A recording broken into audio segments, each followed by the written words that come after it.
पवन सिंह या राजा राम सिंह या उपेंद्र कुशवाहा, किसको जिताइएगा? हम तो भाई पवन सिंह के फैन है।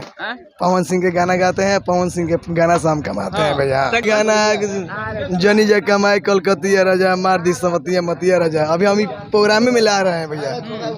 पवन सिंह या राजा राम सिंह या उपेंद्र कुशवाहा, किसको जिताइएगा और किसको संसद में विदा करेगा? पार्लियामेंट किसको विदा करेगा? हम तो भाई पवन सिंह के फैन है। पवन सिंह के गाना गाते हैं, पवन सिंह के गाना से हम कमाते हैं भैया। तो एकदम पक्का है कि पवन सिंह को जिताइएगा? जी हम जिताएंगे। ऐसे क्या बोल रहे हैं? हम गायक हैं भैया, हम गायक हैं, पवन सिंह के गाना से कमाते हैं। और पवन सिंह के कौन गाते हैं पवन सिंह के गाना? हर चीज कोई सा गाना आएगा उसको गाना। हमारे जनता को सुनाइए जो गाना गाते हैं पवन सिंह का। पवन सिंह भी देखते हैं इस वीडियो को।